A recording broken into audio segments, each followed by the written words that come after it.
तो प्रदोष व्रत का नियम जो आप ले रहे हैं, प्रदोष व्रत को जो आप श्रवण कर रहे हैं उसको जरा ध्यान से सुनिएगा। सबसे पहले स्नान ब्रह्म मुहूर्त का, सुबह का, उसके बाद में फिर आसन पर बैठकर भगवान की भक्ति को धारण करना, ये प्रदोष का मूल तत्व।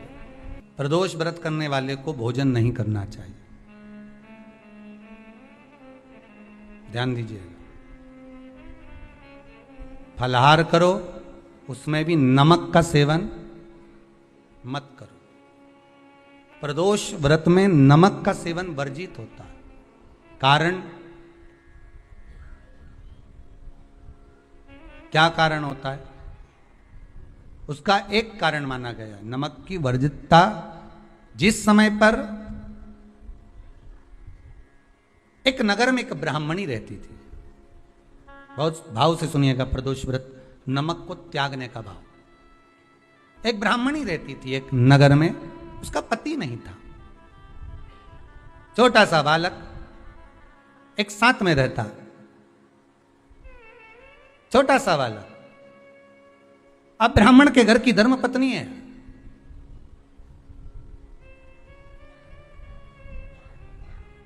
ब्राह्मण कर्मकांड करने वाला, पूजन करने वाला, पाठ करने वाला, अनुष्ठान करने वाला, पूजन करने वाला, मंत्र जाप करने वाला, भगवत भक्ति में डूबने वाला। ब्राह्मण तो चले गया, ब्राह्मणी बच्चे के साथ रह रही, क्या करे वो? अकेली निवास कर रही,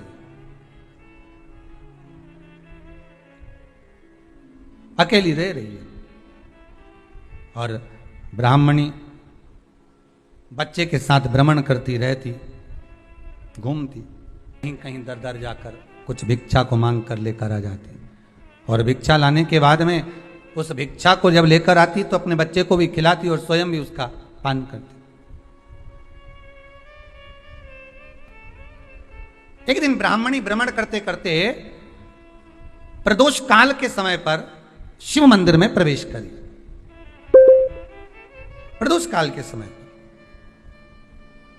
और शंकर मंदिर में जब प्रवेश करा, प्रदोष काल किसको कहते हैं?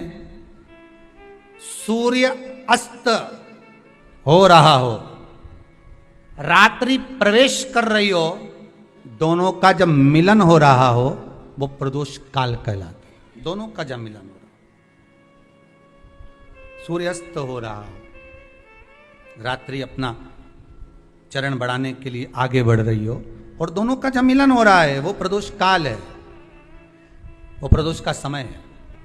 ब्राह्मणी मंदिर में प्रवेश कर रही, जब ब्राह्मणी मंदिर में प्रवेश करी, मंदिर के अंदर पहुंची, प्रदोष काल का समय था, प्रदोष का समय चल रहा था।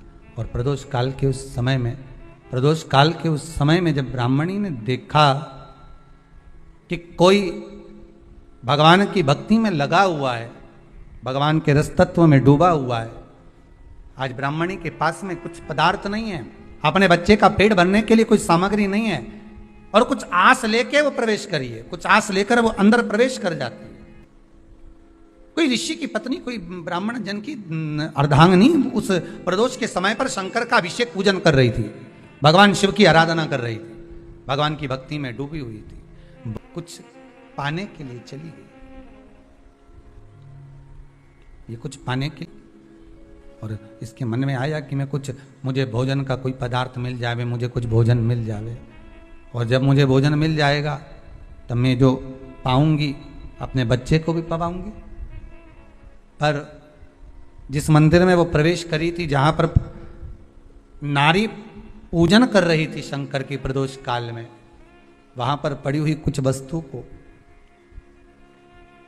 इस ब्राह्मणी ने मांग लिया।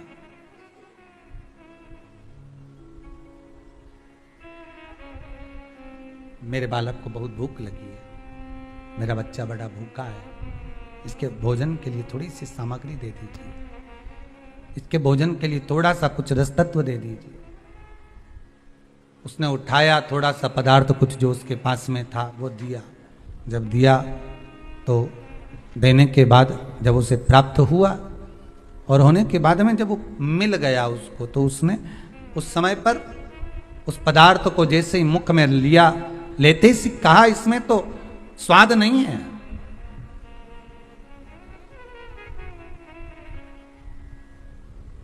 इसमें स्वाद नहीं है।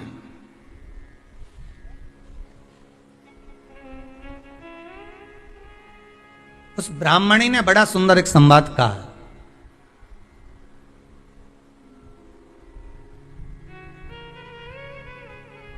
घर का जो बड़ा होता है ना, घर का जो भयो होता है, घर का बुजुर्ग जो होता है, घर का जो प्रथम स्थल प्राप्त करने वाला, मेन कुर्सी पर, अच्छी जगह पर जो बैठने वाला होता है ना, ब्राह्मणी कहती है वो कभी किसी वस्तु में ऐब नहीं देखता, मिनक नहीं निकालता। जब समाज के अन्नकूट होते हैं, समाज के जब अन्नकूट होते हैं महाराज, समाज के जब अन्नकूट होते हैं, बड़ी बड़ी समाजों में जब कार्तिक महीने में अन्नकूट महोत्सव होते हैं, बहुत सारा प्रसाद बनता है। जो बुजुर्ग होते हैं ना, बड़े समझदार लोग होते हैं ना, तो अन्नकूट की जब प्रसाद खाने बैठते हैं ना, उसमें नमक नहीं भी होता ना, तो नहीं बोलते कि इसमें नमक नहीं है। पर जो हमने डोनेशन दिया है, जब तुम आए थे समाज वाले, तो हमने 1000 का लिफाफा दिया, 500 का लिफाफा दिया, 2000 का लिफाफा दिया, और भोजन ऐसा बनवाया। एक व्यक्ति वो जो खाकर चुपचाप चले गया, और एक व्यक्ति वो जिसने प्रसाद पर उंगली उठाई। इन दोनों को अन्नकूट की तारीख पे इनका नाम लिख लो, और अगला अन्नकूट आए तब दोनों की दशा देखना। एक जो चुपचाप खाकर चले गया, भगवान के प्रसाद को प्रसाद मानकर, प्रभु का दर्शन मानकर लेकर चले गया, वो उन्नति की सीढ़ी पर चढ़ता चले गया, और जो मिनक निकालता रहा वो साल भर खटर पटर की जिंदगी जीता रहा। भगवान के प्रसाद में कभी भी ध्यान रखिएगा, भगवान के प्रसाद के अंतर्गत स्वाद की कोई मूलता नहीं होती। भगवान का प्रसाद स्वयं स्वाद है। भगवान के प्रसाद में नमक नहीं देखना, मिर्ची नहीं देखना, भगवान के प्रसाद में शक्कर नहीं देखना, भगवान के प्रसाद में कुछ ये नहीं देखना कि कितना माल डला, कितना घी, कितना बादाम, कितना काजू, कितना इलायची डला। हाँ, यहां तक शास्त्र कहता है कि भगवान का प्रसाद अगर बन रहा है तो उसकी सुगंध भी नहीं ली जाती है महाराज, यहां तक शास्त्र कहता है। जब तक भगवान उसको पानी ले तब तक उसका सुगंध भी नहीं ली जाती। और कई कई जगह तो भगवान को प्रसाद अगर सूखा सामान हाथ में आ गया, इलायची कैसी है, मंदिर के अंदर जाने वाली है भगवान को डलने के लिए, लाओ यार किसकी दुकान से आई इलायची बताओ, इलायची तो 25 बार सूंघा, हाँ हाँ अच्छी है, अब सूंघ लिया तो भगवान इसको स्वीकार करेगा क्या? अरे जम के तो बोलो। एक फूल तुमने बगीचे से तोड़ा और सोचा इसमें पहले मैं सूंघ लेती हूं, इसमें स्वाद है कि नहीं, इस फूल में गंध है कि नहीं, इसमें सुगंध है कि नहीं, और फूल सूंघ लिया, उसके बाद तुम भगवान को देखो, भगवान स्वीकार करेगा? नहीं, भगवान स्वीकार नहीं कर सकते। धनिया पाउडर आया सब्जी में डालने के लिए, कैसी गंध है, सूंघ लिया, वो तुम डाल दिया, उसका कोई स्वाद नहीं है, उसका कोई महत्व नहीं, भगवान उसको स्वीकार नहीं कर सकता, भगवान उसको स्वीकारेगा नहीं। महाराज ब्राह्मणी ने जैसी मुख में लिया थूक दिया, ये श्रेष्ठ नहीं है। जो ऋषि की पत्नी अंदर पूजन कर रही थी प्रदोष काल, उसने कह दिया, आपका चेहरा बता रहा है कि आप ब्राह्मण की धर्म पत्नी हो,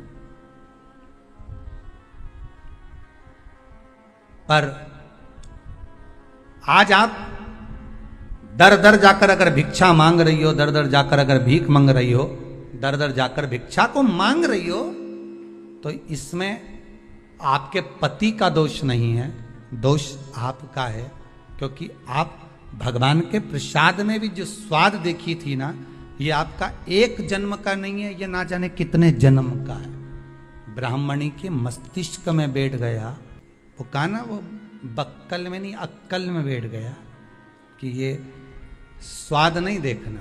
इसलिए प्रदोष व्रत के अंतर्गत ब्राह्मणी ने उस दिन से विचार कर लिया कि जैसे आप पूजन कर रही हो, जैसे आप अर्चना कर रही हो, जैसे आप आराधना कर रही हो, ऐसी आराधना, ऐसी पूजन, ऐसी भक्ति मैं भी करूंगी, ऐसी आराधना मैं भी करूंगी। अब मैं स्वाद नहीं देखूंगी। तो प्रदोष व्रत करने वाले को ध्यान रखना चाहिए कि नमक का सेवन ना करे, नमक को ना खाए। भोजन ना करे, फलाहार करिए, फल का आहार करिए, प्रयास करिए। और यदि आपने व्रत का ले लिया भोजन का कि हम तो एक टाइम फलाहार करेंगे, एक टाइम भोजन करेंगे, ऐसा भी कई लोग प्रदोष ले लेते हैं, तो वो बात आपकी है, आप तक रखो, ठीक है, अपने मन तक। ठीक है, बाबा आपकी मनोकामना पूर्ण करे, वो भी भाव। बहुत बड़ा दुख आए, छोटे से रूप में निकल जाए तो समझ लेना शंकर ने कृपा कर दी। बहुत दिन से काम नहीं हो रहा था, काम तुरंत हो गया, समझ लेना शिव ने कृपा कर दी।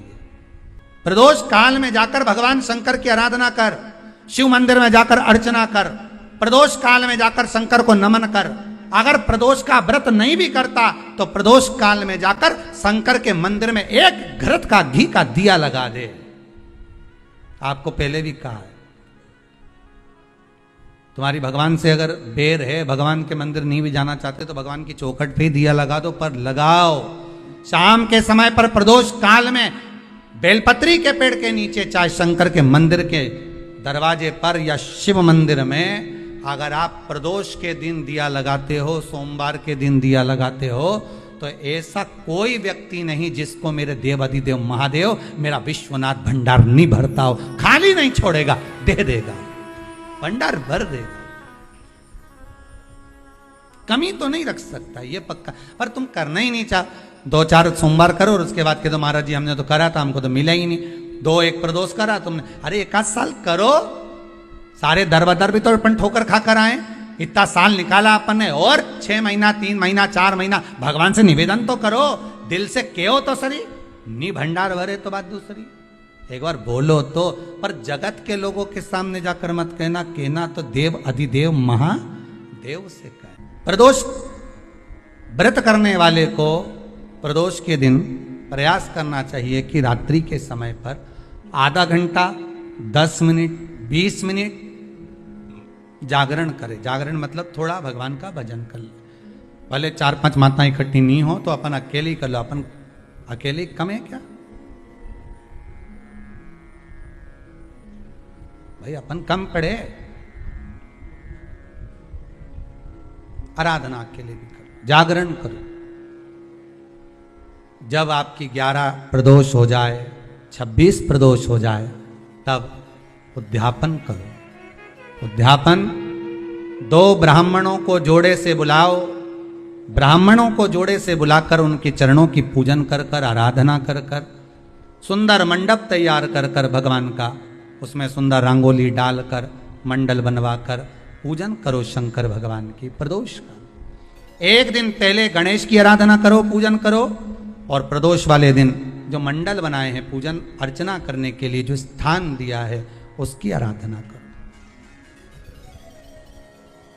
खीर की आहुतियां दीजिए 108 बार। जो ब्राह्मण आए उनके माध्यम से मंत्रों द्वारा पूजन कराकर खीर की आहुतियां दीजिए शिव नाम। महाराज फिर ब्राह्मणों को जोड़े से भोजन कराकर, चरणों को नमन कर कर, दक्षिणा प्रदान कर कर, निवेदन कर कर ब्राह्मणों से कहें, हे ब्राह्मण देवता, आप हमें आशीर्वाद प्रदान करें कि जिस प्रदोष का हमने व्रत किया है उस व्रत का पुण्य फल हमें प्राप्त हो। ऐसा ब्राह्मण चरण को नमन कर कर, प्रणाम कर कर उनसे अपने मस्तक पर अक्षत छुड़वाएं। फिर नमन कर कर, भोजन कराकर विदा करें। शाम को भगवान का जागरण करें। ऐसे प्रदोष व्रत का उद्यापन कर अपने जीवन को सार्थक बनाएं। ऐसा सुंदर प्रदोष व्रत का व्याख्यान वर्णन स्कंद पुराण में करा गया। वही स्कंद पुराण का प्रदोष व्रत का वर्णन आपको शिव महापुराण के इस सुंदर संवाद में किया गया। दुख की जिंदगी चल रही है, बेलपत्र लीजिए और 7 चावल के दाने इस बेलपत्र के मध्य वाली पत्ती पर रख लीजिए। जो बेटा बेटी बहुत प्रयास कर रहे हो, बहुत कंपटीशन एग्जाम दे रहे हो, बहुत मेहनत कर रहे हो, और उसके बाद भी बहुओं का, बेटियों का, बेटों का अगर कहीं जॉब नहीं लग रहा और कहीं सिलेक्शन हो ही नहीं रहा और बहुत हार चुके, तब एक बेलपत्र 7 चावल के दाने मध्य पत्ती पर 7 चावल के दाने, एक घिसे हुए चंदन की गोली, पीला चंदन को घिस कर उसकी एक गोली बनाई, एक गोली गोल कर कर शिवपिंडी जैसी, शिवलिंग जैसी गोली बनाकर उस चावल के दाने पर रख लो। एक स्थान पर रखकर घर के अंदर ही उसका पूजन कर लो, कर कर दिए से आरती कर कर ऐसी कैसी ही बेलपत्र अशोक सुंदरी वाली जगह पर रख दीजिए। ये किसी भी प्रदोष के दिन या किसी भी सोमवार की अष्टमी के दिन या किसी भी विशेष शिवरात्रि के दिन आप ये एक बार केवल करना है और अपने मन की कामना कर कर उसको रखकर बाबा को घी का 2 दिया लगाकर आ जाना है। मेरा भोलेनाथ आपका हाथ पकड़कर आपको कंपटीशन एग्जाम में विजय दिलाएगा। जिस जिस महीने में जो जो प्रदोष पड़ा करे, जब प्रदोष पड़े, बन सके 1 बेलपत्र, बन सके 5 बेलपत्र, शमी